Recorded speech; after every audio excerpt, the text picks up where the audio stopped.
दोस्तों, क्या हो अगर आप 40 साल के लिए एक बंकर में बंद हो जाएं और जब ऊपर उस बंकर से बाहर निकले तो पूरी दुनिया बदल चुकी हो। ये कहानी भी कुछ इसी तरह की है। समय चल रहा है 1962 का, जगह है लॉस एंजलिस। रशिया और अमेरिका में महायुद्ध का समय चल रहा है। दोनों देश एक दूसरे को अपनी ताकत दिखाने में लगे हुए हैं, लेकिन रशिया ने हाइड्रोजन बॉम्ब तैयार कर लिया है और उसने कई तो इस्तेमाल भी कर लिए, जिसकी वजह से अमेरिका ने अपने साइंटिस्ट पर जोर डालना शुरू कर दिया है। अब उन्हें भी कुछ ऐसा बनाना होगा। अब उसी समय हम एक बड़े नामी साइंटिस्ट डॉक्टर कैल्विन को अपने घर में पार्टी करते हुए देखते हैं, जहां पर कई बड़े बड़े लोग आए हुए हैं। लेकिन तभी टीवी पर उस समय के अमेरिकन प्रेसिडेंट कैनेडी एक प्रेस कॉन्फ्रेंस करते हैं और सभी अमेरिकन को बताते हैं कि उसने भी परमाणु हथियार बना लिया है और अब वो रशिया का मुंह तोड़ जवाब दे सकते हैं। लेकिन डॉक्टर कैल्विन कहीं न कहीं इस बात से डरे हुए थे कि अगर दोनों देश एक दूसरे के ऊपर परमाणु बम गिरा देंगे तो उनके परिवार को बहुत नुकसान पहुंचेगा और क्या पता वो जिंदा भी ना बचे। इसलिए वो फौरन सभी लोगों को अपने अपने घर जाने के लिए कह देते हैं, क्योंकि उन्हें अब फौरन कुछ करना पड़ेगा। और अब वो अपनी पत्नी क्लारा को लेकर पहले से बनाए हुए एक बंकर में चले जाते, क्योंकि उन्हें इस बात का पहले से अंदेशा था कि जरूर कभी न कभी परमाणु युद्ध होकर रहेगा, इसलिए उन्हें यह बंकर पहले से बना रखा था। वहीं दूसरी ओर हम आसमान में एक प्लेन को उड़ते हुए देखते हैं जो रशिया के ऊपर हमला करने के लिए जा रहा है। लेकिन तभी उसमें कुछ पंछियां आगे टकरा जाती हैं, जिससे कि उसका इंजन फेल हो जाता है और पायलट को मजबूरन इंजेक्ट करना पड़ता है। वो प्लेन को छोड़ देता है और वो प्लेन आकर किसी और के घर नहीं बल्कि डॉक्टर के घर पर ही गिरता है। इस धमाके की वजह से दोनों बहुत डर जाते हैं और फौरन गेट को बंद कर देते हैं, क्योंकि उन्हें लग रहा है कि अब जंग शुरू हो चुकी है। लेकिन यहाँ उन्होंने ये नहीं सोचा था कि ये गेट पूरे 40 साल बाद ही खुलेगा, क्योंकि डॉक्टर ने इसे इस तरह से डिजाइन किया था कि जब भी किसी देश पर परमाणु हमला होता है तो रेडिएशन को खत्म होने में लगभग 40 साल लगते हैं। और उन्हें अभी यही लग रहा है कि ऊपर के हालात बहुत ही बुरे हैं। अब अगली सुबह वहां पुलिस आती है और वो इन लोगों को हर तरफ ढूंढती है, लेकिन ऑफिसर को घर में कोई दिखाई नहीं देता। इसलिए उन्हें लगता है कि शायद वो जलकर खत्म हो गए। लेकिन उन्हें ये नहीं बताया कि वो इस समय जमीन के 100 फीट नीचे सेफ है, जहां उनके अलावा कोई और नहीं पहुंच सकता। अब कुछ समय के बाद क्लारा एक बच्चे को जन्म देती है, जिसका ये लोग नाम जॉन रखते हैं। इस बच्चे को पाकर वो बहुत ही खुश थे, क्योंकि उन्हें लग रहा था कि ऊपर दुनिया खत्म हो चुकी है। लेकिन ये बच्चा आगे जाकर एडम और ईव वाला काम करेगा और फिर से दुनिया को एक बार उजागर करेगा। लेकिन वहीं ऊपर हम कुछ सालों बाद एक रेस्टोरेंट को खुलते हुए देखते हैं, जिसकी खुदाई पे उन्हें जमीन के नीचे एक स्टील प्लेट मिलती है, जो इसी बंकर की छत होती है। वो जेसीबी से उसे खुदवाते हैं, लेकिन वो छत इतनी मजबूत थी कि उसे कुछ नहीं होता। लेकिन उस झटके को डॉक्टर नीचे महसूस कर सकता था। या उन्होंने आने वाले 40 सालों के लिए सारे इंतजाम पहले से ही कर रखे थे, ताकि वो आराम से रह सके। जैसे कि उन्होंने खाने पीने के सामानों को स्टोर करके रखा था, पेड़ भी लगाए हुए थे जिसमें से उन्हें हर सीजन कुछ न कुछ फल सब्जियां मिलती थी। एक पॉन्ड भी था जिसमें उन्हें मछलियां पाल रखी थी, जिससे वो हर दिन खाना खा सकते थे। ऐसे ही कई दिन बीत जाते हैं और देखते ही देखते 10 साल निकल जाते हैं। ऊपर जो रेस्टोरेंट था वो अब बंद हो चुका था और उसकी जगह एक बार खुल जाता है। यहाँ नीचे जॉन भी धीरे धीरे बड़ा होता जा रहा था और उसे डॉक्टर हर चीज सिखाते हैं, जैसे कि साइंस ट्रेनिंग, ताकि वो जब यहाँ से बाहर निकले तो अच्छे से सरवाइव कर सके और एक नई दुनिया का राजा बन सके। एक दिन डॉक्टर उसे कुछ कार्ड ला कर देते हैं जो बेसबॉल प्लेयर के होते हैं, और ये भी उनसे आज से तकरीबन 15 साल पहले के थे। अब उस बंकर में एक लॉन भी होता है जिसमें ये लोग खेल सकते थे और एक क्वालिटी टाइम स्पेंड कर सकते थे। ऐसे ही देखते देखते जॉन 24 साल का हो जाता है। वो अपने जन्मदिन पर एक ऐसा गिफ्ट मांगता है जिसे सभी लोग चौंक जाते हैं। वो कहता है कि मुझे एक चौथा इंसान चाहिए, क्योंकि मैं आप सभी का चेहरा देख देख कर थक चुका हूँ। तो उसके डैड कहते हैं कि ठीक है, लेकिन तुम्हें उसके लिए अभी 2 साल इंतजार करना होगा। लेकिन यहाँ डॉक्टर और क्लारा को इस बात का भी डर था कि अगर उस बंकर का गेट में कोई दिक्कत आ गई और अगर वो अपने आप ना खुला तो वो हमेशा के लिए यहीं पर बंद हो जाएंगे। अब 1995 का साल आता है। ये वही साल है जब इन्हें यहाँ पर बंद हुए पूरे 35 साल बीत जाते हैं, पर किसी को भी आज की डेट याद नहीं है, इसलिए सभी सो जाते हैं। और तभी अचानक से गेट से पानी लीक होने लगता है और धीरे धीरे करके वो ओपन हो जाता है। सभी लोग जाग जाते हैं और डॉक्टर फौरन जाकर गेट के हैंडल को घुमाते हैं और वो बिना किसी दिक्कत के खुल जाता है। दोनों ही बहुत खुश थे, क्योंकि उन्होंने इस पल के लिए पूरे 40 साल का इंतजार किया था। पर यहाँ जॉन को कुछ समझ नहीं आता कि असल में ये सब हो क्या रहा। तब डॉक्टर कहते हैं कि हमें इस समय ऊपर नहीं जाना चाहिए, हम रात का वेट करेंगे। इसलिए वो अंधेरा होने का इंतजार करने लगते हैं। ऊपर हम उस बार को देखते हैं जो अब कई नशीड़ियों का अड्डा बन चुका था। चारों तरफ बर्बादी थी और कुछ नहीं। हम एक होमलेस आदमी को भी देखते हैं जिसका ये किसी जमाने में बार हुआ करता था। और उसी समय वहाँ की जमीन हिलना शुरू हो जाती है। उन्हें लगता है कि शायद भूकंप आ गया। लेकिन तभी लिफ्ट से डॉक्टर ऊपर आता है और वो भी पूरे रेडिएशन सूट के साथ। ऐसे में उन्हें वो देखकर समझते हैं कि शायद वो कोई गॉड है और इसलिए वो भी बेहोश हो जाता है। लेकिन यहाँ डॉक्टर अपने घर के बैकयार्ड को देखकर हैरान थे, क्योंकि अब वो पहले जैसा नहीं रहा। हम देख पाते हैं कि अमेरिका पूरी तरह से बदल चुका है। जैसे कि हम लोग जानते हैं कि साल 1995 के दौरान अमेरिका में बहुत ही ज़्यादा गरीबी आ गई थी। यहाँ भी हमें वही दिखाने की कोशिश की गई है।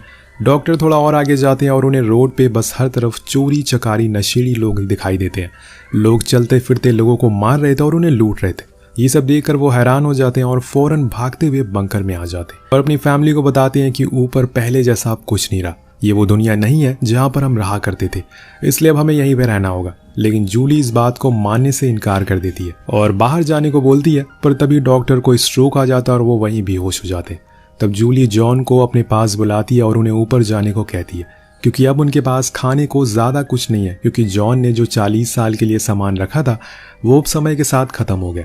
इसलिए उन्हें कुछ खाने का जुगाड़ करना ही होगा। इसलिए वो उसे सब कुछ समझाती है कि वहाँ पर किसी से भी दोस्ती मत करना, किसी को अपने पैसे मत देना, ना किसी अनजान जगह पर रहना। अब जॉन काफ़ी एक्साइटेड होता है क्योंकि वो जब से पैदा हुआ है तब से यहीं पर था और बाहर की दुनिया उसके लिए बिल्कुल अलग होने वाली है। अब इसके बाद वो उसके डैड उसे बुलाते हैं और बताते हैं कि जब तुम ऊपर जाओ तो वहाँ पर एक अडल्ट स्टोर बुक नाम की स्टोर है, उसके सामने मत जाना, क्योंकि वहाँ एक जहरीली गैस है जो सभी को मार देती है। अब वो फाइनली लिफ्ट से ऊपर जाते, उसके साथ एक सूटकेस था जिसमें बहुत सारे पैसे भी थे। पर यहाँ वो होमलेस एक बार फिर से उसे देख लेता और इस बार वो उसके सामने झुक जाता और कहता है कि मैंने जो भी गलती करी है मैं उसके लिए माफ़ी मांगता हूँ, गॉड मुझे माफ़ कर दो। उसे लग रहा था कि जॉन गॉड के रूप में धरती के ऊपर आया है, क्योंकि कुछ दिन पहले उसने डॉक्टर को देखा था और ये गॉड का नया अवतार है। तो जॉन कहता है कि ठीक है, घबराओ मत, सब कुछ ठीक हो जाएगा। इसके बाद वो फाइनली बाहर की दुनिया में एंटर करता है और आसमान की तरफ देखकर चिल्लाना शुरू कर देता है, क्योंकि उसने आसमान को पहली बार देखा था। सभी लोग उसकी ऐसी हरकत देखकर हैरान थे कि आखिर वो कर क्या रहा है, पर उन्हें ये नहीं पता था कि वो कहाँ से आया। अब इसके बाद वो अडल्ट बुक स्टोर के सामने से गुजरता है और वहाँ पर खड़े सारे लोगों को भगा देता है, क्योंकि जैसे कि उसके डैड ने बताया था, यहाँ पर खड़े रहने से मौत हो जाती है। उसने तो लोगों की भलाई के लिए किया था। अब यहाँ से वो आगे बढ़ता है और बस पर बैठता है और वहाँ भी सभी से अजीब अजीब सवाल करता है, की वजह से सभी लोग उस पर हंसते हैं, क्योंकि उन्हें लगता है कि शायद वो पागल है। अब वो सीधा जनरल स्टोर पहुंचता है, जहाँ पर सामानों को लेने के लिए जो उसकी मॉम ने बताए थे। सभी सामान को लेने के बाद जब वो बिल काउंटर पर पहुंचता है तो उसे पता चलता है कि उसके पैसे तो कम पड़ रहे हैं, लेकिन वो कैशियर कहता है कि आपने ज़्यादा पैसों का सामान लिया है, इसलिए हम इसे खुद आपके घर तक छोड़ कर आएंगे। और तभी उसे याद आता है कि उसे अपने घर का एड्रेस तो पता ही नहीं है। वो अपना सारा सामान, सारे पैसे वहीं छोड़कर घर को ढूंढने के लिए निकल जाता है, लेकिन काफ़ी रात हो जाती है और उसे वो घर मिलता ही नहीं है जहाँ वो रहता था, यानी कि वो बंकर। अब ऐसे ही घूमते घूमते उसे एक पॉन शॉप दिखाई देती है, जहाँ पर वो सोचता है कि क्यों ना वो बेसबॉल कार्ड्स को बेच दे, जिसके बदले में उसे कुछ पैसे मिल सके। इसलिए वो वहाँ जाकर उस बंदे को दिखाता है और वो उन्हें देखकर शॉक था, क्योंकि वो बहुत ही पुराने थे और इनकी बहुत ज़्यादा कीमत थी। पर जॉन उसके बदले में बस $500 ही लेता है, क्योंकि उसे उन कार्ड की असली वैल्यू पता नहीं होती। लेकिन तभी वहाँ एंजेलिना नाम की लड़की आती है जो वही काम करती थी। वो उसे बताती है कि इसकी वैल्यू $3000 है। अब ये सुनकर वो हैरान था। अब एंजेलिना की ये बात सुनकर उसका मालिक उसे जॉब से निकाल देता है, लेकिन जॉन को उसकी ईमानदारी काफ़ी अच्छी लगती है, इसलिए वो उससे पहली नज़र में ही प्यार करने लग गया था, क्योंकि वो उसकी मॉम जैसी दिखती थी। अब जॉन उसे अपनी परेशानी के बारे में बताता है कि वो खो गया है और उसे अपना घर मिल नहीं रहा है, लेकिन वो उसकी बातों पर यकीन नहीं करती, क्योंकि जॉन काफ़ी बड़ा है और ऐसे में कोई कैसे खो सकता है। तो वो कहता है कि यही सच है, अगर तुम मुझे किसी होटल में छोड़ दो तो मैं तुम्हें एक कार्ड दे सकता हूँ। अब वो मान जाती है और उसे होटल छोड़ देती है, लेकिन अगले दिन वो सुबह आकर उसे कार्ड को लौटा देती है, क्योंकि उसे उसकी कोई चीज़ नहीं चाहिए थी। और ये बात जॉन को पसंद आने लगती है। उसने अपनी मॉम के अलावा ये दूसरी लड़की थी जिससे उसने हाथ पकड़ा था। तभी एंजेलिना बताती है कि उसे किसी जॉब की ज़रूरत है।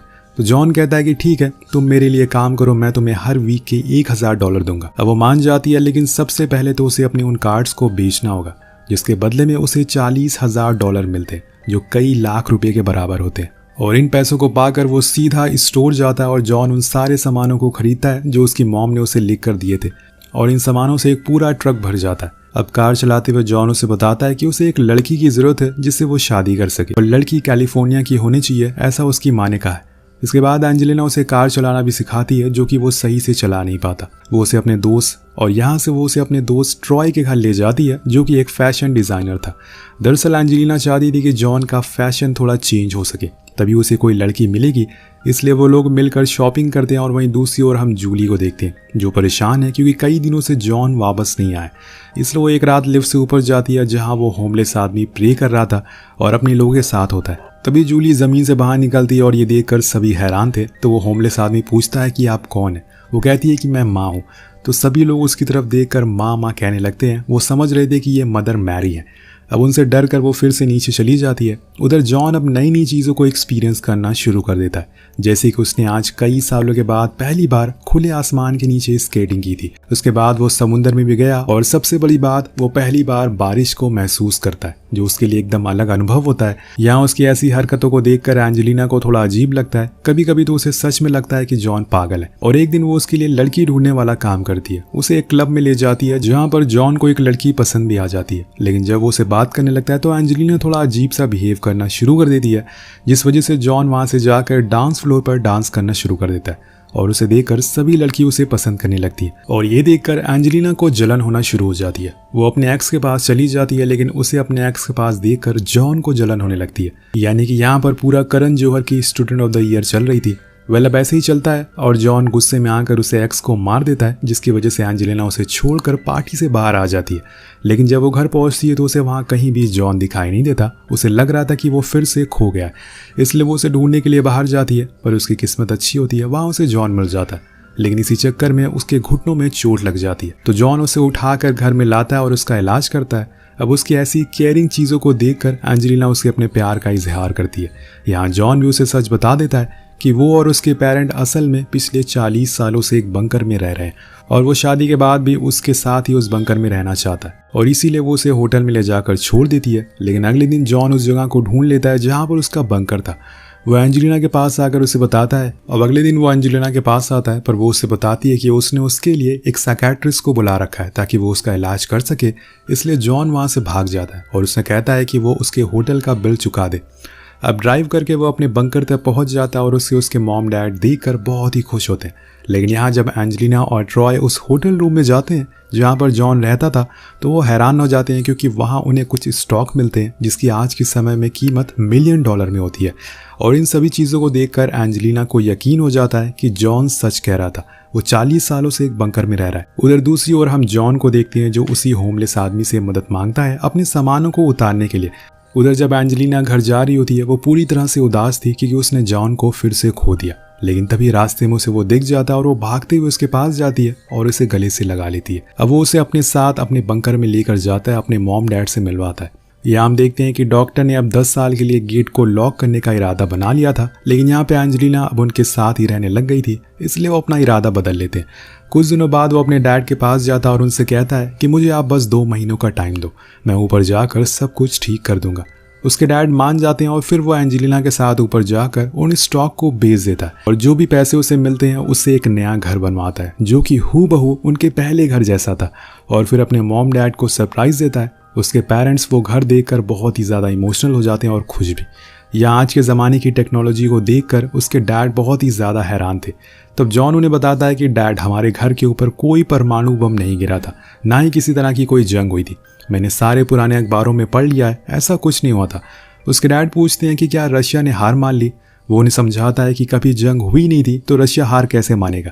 लेकिन उसके डैड को अभी भी यकीन नहीं है, इसलिए वो कुछ अजीब हरकतें करने लगते हैं और इन्हें ये करते हुए एंजेलिना देख लेती है और उसे भी कुछ समझ नहीं आता। वेल इसी के साथ ये कहानी यहीं खत्म हो जाती है। तो दोस्तों, आपको क्या लगता है कि अगर आप किसी भी ऐसी सिचुएशन में फंस जाते हैं तो सबसे पहले क्या करेंगे? क्या आप भी ऐसा ही कोई बंकर बनाएंगे? इस सवाल के साथ ये कहानी का अंत हो जाता है। मिलते हैं अगली वीडियो में। Peace out.